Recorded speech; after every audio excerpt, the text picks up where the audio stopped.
आप देख रहे हैं आपका अपना पसंदीदा news channel news any times में आप सभी को बहुत बहुत स्वागत है। इसी तरह के खबरों के लिए चैनल को सब्सक्राइब जरूर करें और बेल आइकन को दबाएं। एक नई पहचान मां भवानी डेकोर प्राइवेट लिमिटेड के साथ, जो है ऑथराइज्ड डिस्ट्रीब्यूटर ऑफ कजारिया। देश की मिट्टी से बनी टाइल से देश को बनाते हैं और जहां मिलती है सभी प्रकार के Indian and imported granite, marble, sanitary एवं कोटा स्टोन का अनोखा एवं आकर्षक संग्रह। मां भवानी डेकोर प्राइवेट लिमिटेड मतलब a complete floor solutions. New 0 mile Dadar road, Muzaffarpur. Call 9934753111।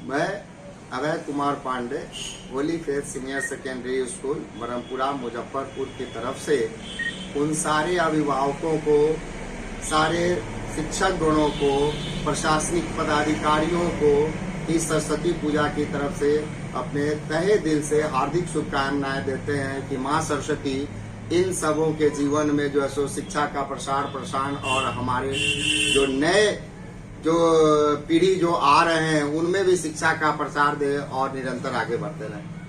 अभी जो है सो विद्यालय में नामांकन की प्रक्रियाएं चल रही हैं, उनके लिए सो पंजीयन शुरू है। मैं जो अभिभावकों से अपील करूंगा कि वे यहाँ पर आवें और जो है सो फिर यहाँ के शिक्षण व्यवस्थाओं को देखकर और यहाँ पर जो नामांकन की प्रक्रियाएं चल रही हैं उनमें अपने बच्चों को जो है सो पार्टिसिपेट करावें, उनकी योग्यता की जांच जो है सो करावें। अभिभावकों से यही कहना चाहूँगा। जी, होली फेथ स्कूल के आप डायरेक्टर हैं, अपनी स्कूल की ओर से अभी नामांकन की जो प्रक्रिया चल रही है उसको लेकर क्या कहेंगे? सर, नामांकन की प्रक्रियाएं तो सारे जगह चल रहे हैं और मैं अपने यहाँ नामांकन में मैं दो बातें का ख्याल रखता हूँ।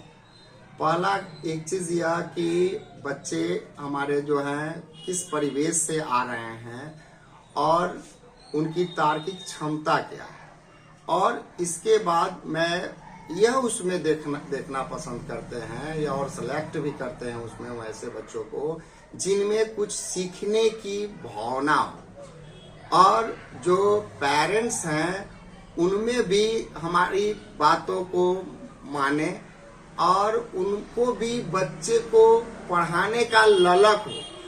स्कूलों में तो बहुत सारे बच्चे आते हैं, सारे लोग अपने बच्चे को जो सो दाखिला कराते हैं, लेकिन स्कूल से हम क्या उसको गृह कार्य दे रहे हैं ना वो कभी जो है सो उसको देख पाते हैं, और ना ही आके हमसे या हमारे शिक्षकों से मिलना पसंद करते हैं। और वे उस समय आते हैं जब उनका परिणाम घोषित होता है, साल बीत गया रहता है, उस समय आके दोषारोपण और ये सब करना। तो मैं सबसे पहले इस चीजों का वहां पर कोशिश करता हूं जानने का कि हाँ वास्तव में ये उस पैरामीटर पर हमारे सही उतर रहे हैं या नहीं उतर रहे हैं। उसके बाद फिर हम आगे डिसीजन लेंगे। शिक्षा जगत में आप काफी दिनों से हैं, तो शिक्षा जगत में उतरने की आपकी भावना कैसे जगी? देखिए, जब मैं बचपन में जब मैं क्लास 2-3 में था तो उस समय हम एक मिशन स्कूल में पढ़ते थे, बेतिया में सेक्रेट हार्ट में। तो वहाँ के कुछ कल्चरों को देख के और फिर उसके बाद मेरी तबीयत जब खराब हो गई तो मैं गांव चला गया और मेरी सारी शिक्षाएं जो है सो सरकारी विद्यालय से हुई।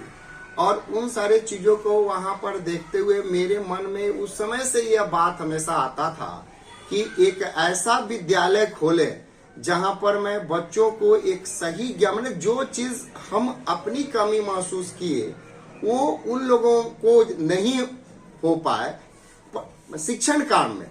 और चीज नहीं, शिक्षण में कहाँ कहाँ बच्चों को दिक्कत होती है, वह चाहे वो मैथ हो, चाहे वह विज्ञान का क्लास हो, तो उन चीजों में सबसे ज्यादा परेशानियां कहाँ पर आती हैं, उसके लिए क्या करना होना चाहिए।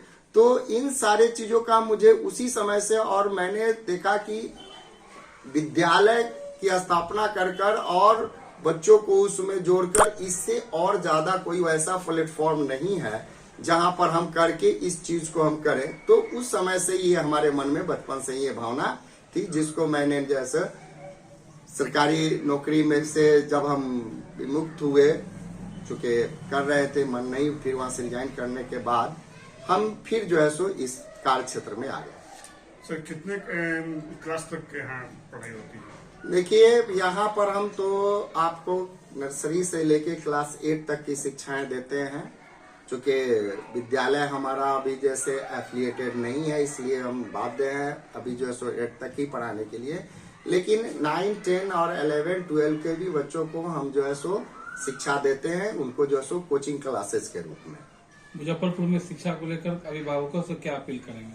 देखिए, यहाँ पर मैं अब ताम झाम और इन सारी चीजों पर न जाकर, हम आपके बच्चे को विद्यालय से क्या मिल रहा है, वो क्या सीख रहा है, और बच्चे के दिनचर्या पर वो सबसे ज्यादा समय दे, और साथ साथ बच्चों के साथ अपना समय 1-2 घंटा अवश्य दे, जो कि दे नहीं पाते हैं, और उसके चलते बच्चे भटकते हैं और कहीं न कहीं वह गलत आदि का शिकार हो जाते हैं।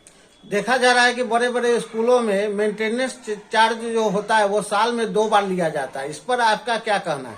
देखिए, वो तो इस संबंध में मैं आपको यही कहूंगा कि देखिए, जैसा इंफ्रास्ट्रक्चर है, जैसी वहाँ की व्यवस्थाएं हैं, उस व्यवस्था के अनुरूप वो लोग करते हैं। चूंकि अभिभावक भी वहाँ उसी तरह के जाते हैं, वे खोजते हैं उस तरह के।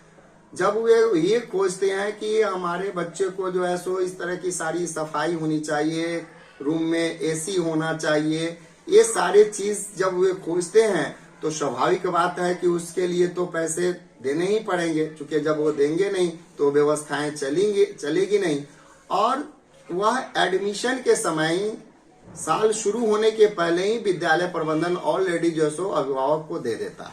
अच्छा, इस बार जो बीपीएससी का रिजल्ट आया है और जो टीचर लोग को नियुक्ति पत्र भी दिया गया है, तो इसको लेकर के सरकार को आप किस तरीके से क्या संदेश देंगे? देखिए, ये जो नियुक्ति पत्र और जिस तरह की ये परीक्षाएं हुई हैं, इससे मैं उतना सहमत नहीं हूँ, क्योंकि विज्ञापन में कुछ और, फिर इस तरह की चेंजिंग और इस तरह से कर एक तरह से हम इसको राजनीतिक का रूप देना ही हम समझेंगे। शिक्षा में सुधार के रूप में नहीं हम इसको ले सकते। सरकार तो काफी संख्या में इतनी सारी टीचर को बहाली की है, तो उसको अब देखिए, जिस हिसाब से वो बहाली की है और शिक्षकों का योगदान वहां पर हुआ है, लेकिन उसमें जो हम महसूस कर रहे हैं कि टीचर वहां पे जाके घुटन सा महसूस कर रहे हैं। उनके ऊपर ऐसी अंकुश डाला जा रहा है, जब तक उनको स्वतंत्र रूप से आप नहीं देंगे तो फिर जो है से यह कहना मुश्किल है। सबसे अहम बात यहाँ पर ही है कि जो शिक्षक अच्छे विद्यालय से, उन सारे इंफ्रास्ट्रक्चर से निकल के गए, और वहां पर जो है सो रूम की संख्या 2-3 है और बच्चे जैसे 600-700 हैं, उन बच्चों को बैठाना और ये करना, कहाँ बैठाएंगे और कहाँ पढ़ाएंगे? तो लाखे वह योग्य होने के बाद भी अपना जो देना चाहिए वो बच्चों को नहीं दे पाएंगे। Sir, Holi Faith senior school जो अभी यहाँ है, इसका लोकेशन आपका क्या है? जरा लोकेशन बताएंगे। यह ब्रह्मपुरा में संजय सिनेमा के पास मंडप विवाह भवन है, और उसी विवाह भवन के सामने उत्तर की तरफ गली आती है, नाजिर गली।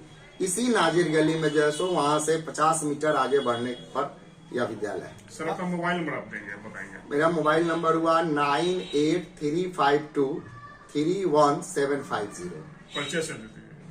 मेरा नाम हुआ अभय कुमार पांडे। मैं इस शिक्षण काल में आज 23 सालों से जो है सो योगदान दे रहा हूँ समाज को।